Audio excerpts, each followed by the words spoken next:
大家好，这名网友说，南海大水冲了龙王庙，自家军舰撞了海警船，被围猎的菲律宾舰船参与救援。这么大的瓜，大包居然不想吃。我的回复是，我给大家研究一下他们的派系。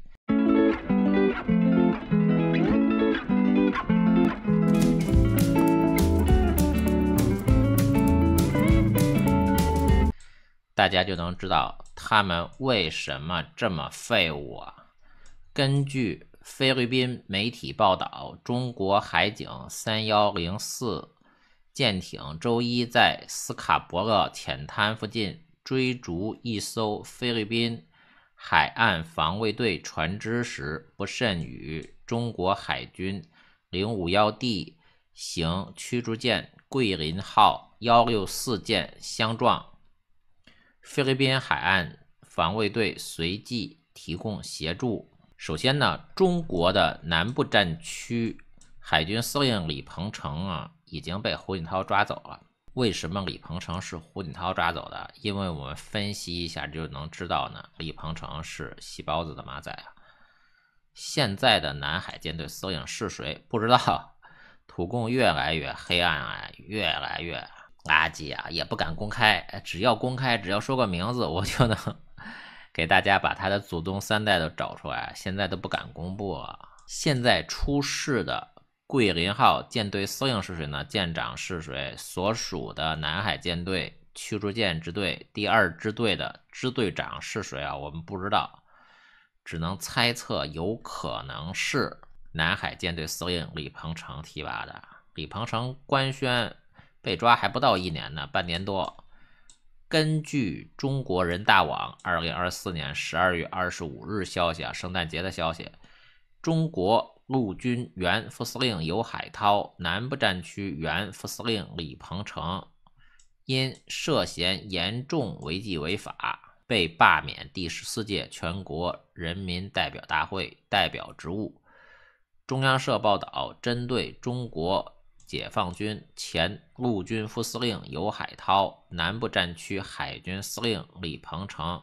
被解除人大代表职务，中国国防部发言人张晓刚周四回避作答，仅表示我没有需要发布的讯息。军方反腐行动看似仍未停歇，这句话就是大外宣的说法。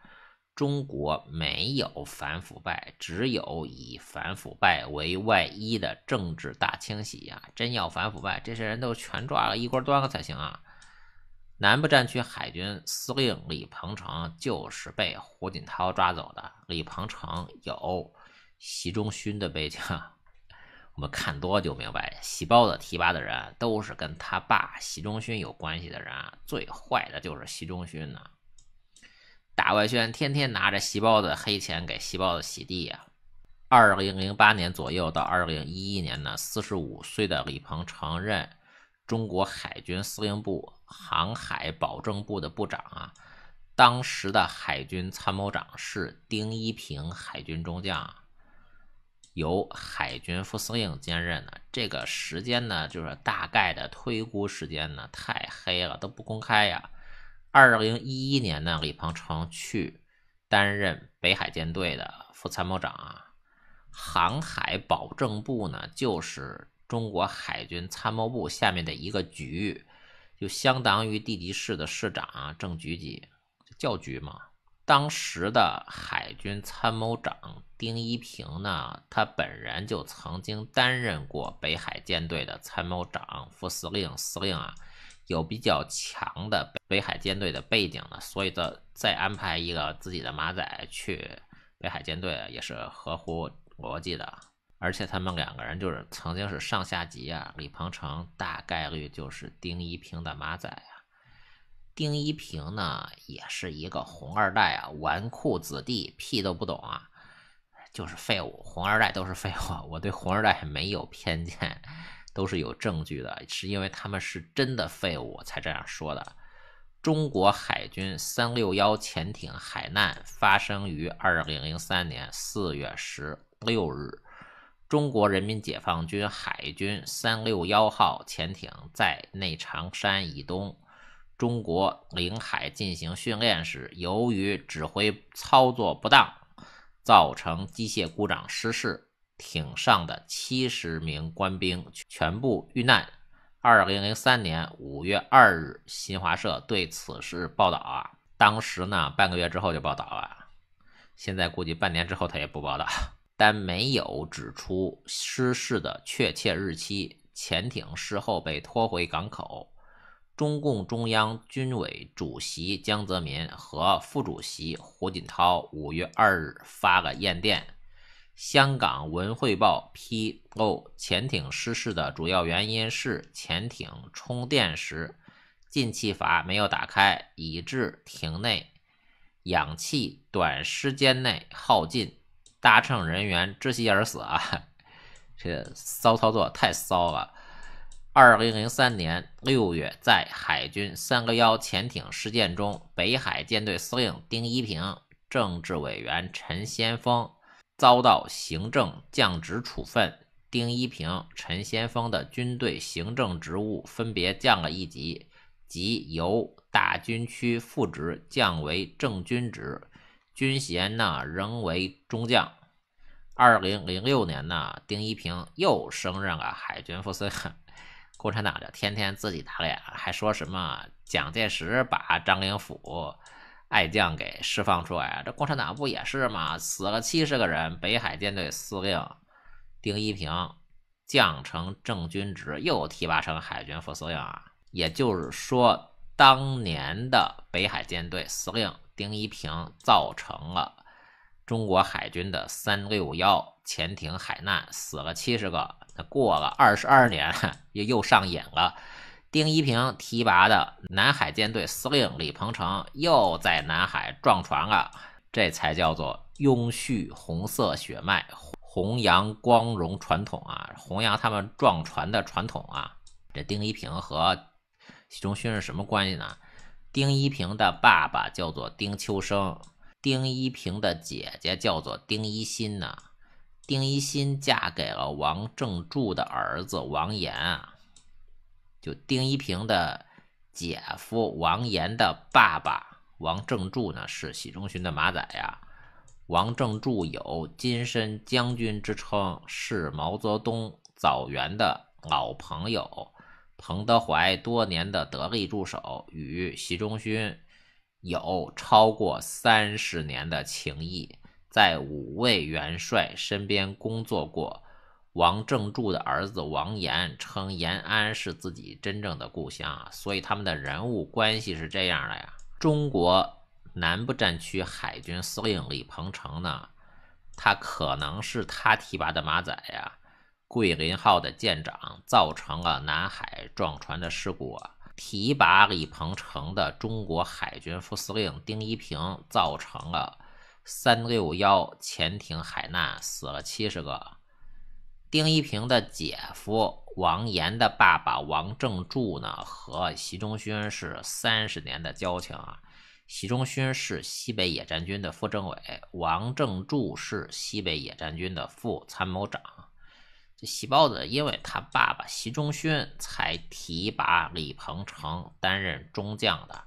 李鹏程呢已经被胡锦涛抓走了。网传呢，习包子的秘书、国家主席办公室主任韩世明被调查韩世明生于1971年8月，浙江省绍兴市人。1994年3月加入中国共产党。1992年7月参加工作，在职大学学历，管理学硕士学位，不知道从哪儿花钱买的学位现任国家主席办公室主任（副部级）。韩世明担任浙江省杭州市江干区副区长期间呢，与区长蔡中光关系不错。蔡中光涉嫌利用习包子秘书韩世明的影响力受贿。滕勇呢接替蔡中光担任江干区的区长呢，同时蔡中光也没有离开江干区继续担任江干区的区委书记。蔡中光和滕勇参与了周江勇的贪腐行为为了避免引火烧身，习包子已经下令滕勇自动嗝屁了。2023年7月25日，周江勇被判死缓。那不到2个月之后呢，估计要查到他头上啊。2023年9月6日，滕勇就因病嗝屁了，年仅60岁。2022年11月至2007年3月，31岁的韩世明在浙江省委办公厅机要处担任席包子的机要秘书。因为韩世明跟随席包子去上海去中央党校已经被证实是假消息，与韩世明的简历冲突，因此席包子在浙江期间呢，韩世明是席包子机要秘书，也是瞎编的，就没有这个头衔，这还3级主任科员呢，给他编的。这个3级主任科员是2019年之后才有的，2007年哪有这个名字呀？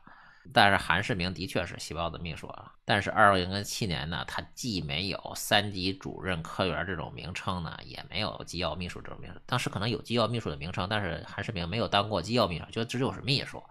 还给起这么奇怪的名字，就完全符合正部级35岁定律啊，即省委书记或省长要在35岁之前认识总书记或者总理本人才能当上省长。这还没当上正部级呢。2007年9月，36岁的韩世明任杭州市江干区的副区长，当时的杭州市长是蔡奇啊。蔡奇担任了杭州市长5个月之后就提拔了韩世明。2001年到2012年5月30日，36岁的韩世明担任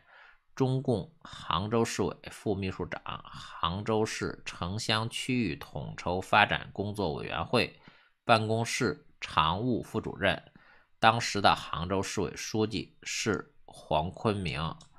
2011年12月到2012年6月6日，40岁的韩世明曾经代理杭州市委党史研究室主任。2012年6月6日呢，韩卫任杭州市党史研究室主任，韩世明不再代管。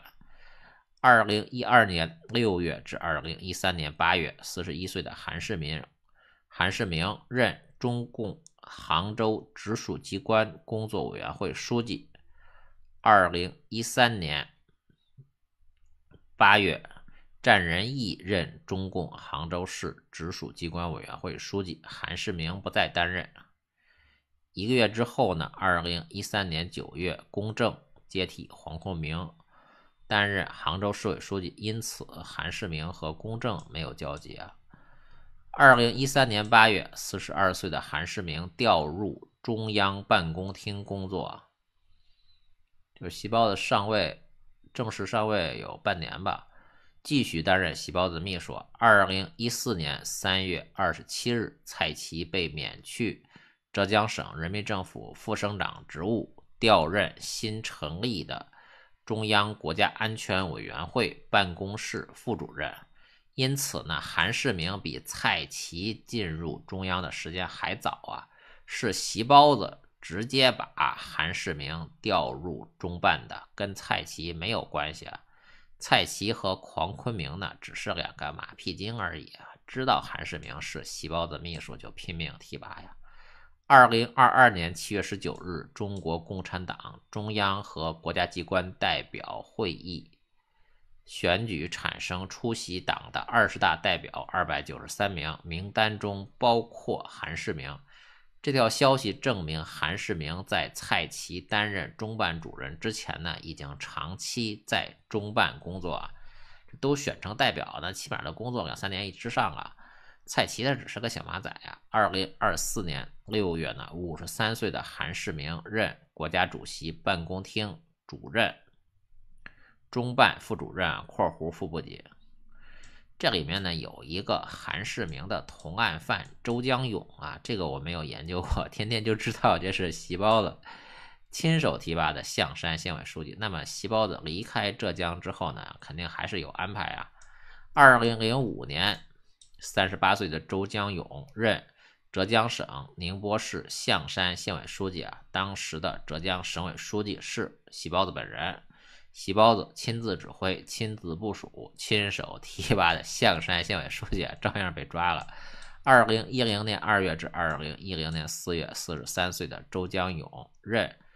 浙江省宁波杭州湾新区开发建设管委会主任正厅长及象山县委书记。当时的浙江省委书记是赵宏柱，浙江省长是吕祖善的。